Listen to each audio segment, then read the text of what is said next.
pull my strength from my faith in God. But besides that, my family, I have a daughter who's 19. She's about to go into her second year of college. She's definitely a source of strength. She would come to the hospital, and my father, he never missed a day. When I was in the hospital for 4 months, he never missed one day when I was there. And my support and the strength that I pull from, they're the same. So my family, my sister, my mom, very active. My friends, I remember one day in the hospital, I had 42 visitors, and like my doctor was like, nah, we can't do that anymore. So after that, we had to kind of tailor a list to decide who could come. But I had a lot of support, as you know, from social media. They rallied, and a very small gesture can go a long way on days when you're having a tough day. Someone sends you a random, thinking about you.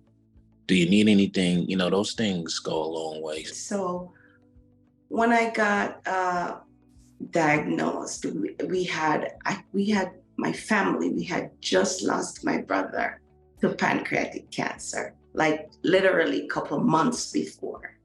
So getting this diagnosis, I just didn't want to burden my family with this again, because we were going through a very rough time.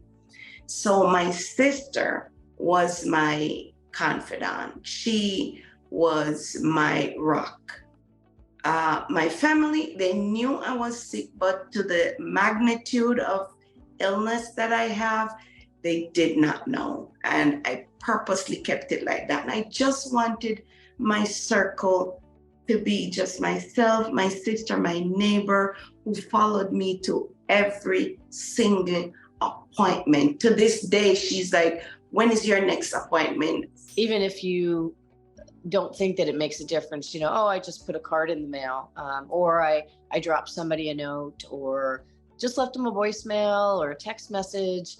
On the rough days, that can be what you need to get through to the other side. And for me, when I kind of came out the other side, I turned 40 that fall and decided to throw myself a humongous birthday party, even though I had lost all my hair and was a bald woman, which was pretty rough. But the people that showed up for my birthday party, that was just the most amazing experience. To this day, I hold on to that beautiful, amazing, from all walks, all areas of my life, my family, my friends, colleagues, people from church, just everybody came to support me. And that was huge. It was absolutely so huge. And it was really nice to be celebrated like that. I'm in a better place now, and I have to stay in that mind frame that now I'm diagnosed. My care team knows what's going on with me. We have a plan. Let's work on the plan. So every time I would feel depressed or I will have a dark day, I know that everything is working for the greater good. And I had that feeling. I believed that, and I had to hold on to that. Everyone is different. Every situation is unique. You may have to have some selfish moments where you have to put yourself first, and but it's necessary. Take breaks when you need to. Fall off the grid when you need to, get low, you may have to cut communication or whatever. Take your break and then get back in the fight. Even from doing research and the things that you may need to do in your fight, eating habits or whatever you do, the exercise, take breaks when you need to, but then when you're feeling better, immediately get back in the fight. make sure you take care of yourself first, and you make sure you protect your peace at all costs. I think one of the lessons that I've learned over, oh my goodness, my 30 years is that I'm not my disease. You know, I am an individual who happens to have a rare cancer, but it does not define me. It doesn't rule my life. For me, for sure, the silver lining is to have become the leader of the Cutaneous Lymphoma Foundation. That certainly was not on my radar or my lifelong plan. And who would have thought that this is where I would have landed? And had I not had the disease journey that I had, I would not have the chance to really kind of lead the charge, if you will, and really try to make a difference on behalf of everyone who's living with this disease.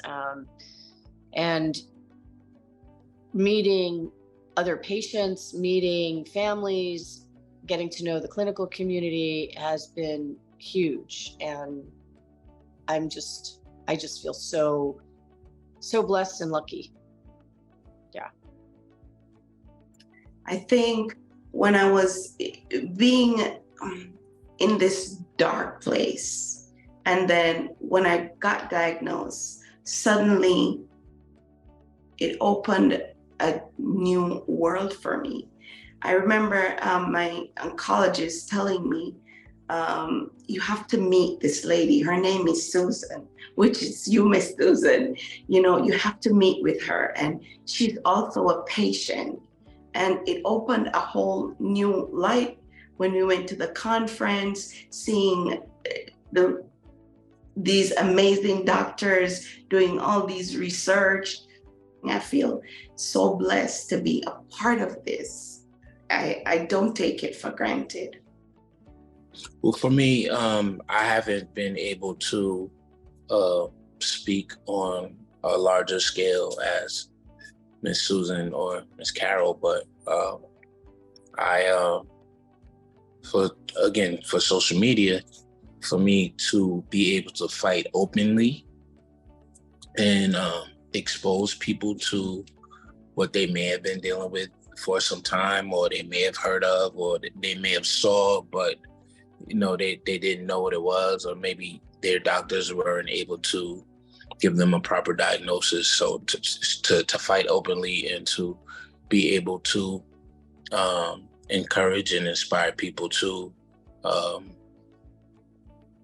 get their proper diagnosis and to stay in the fight.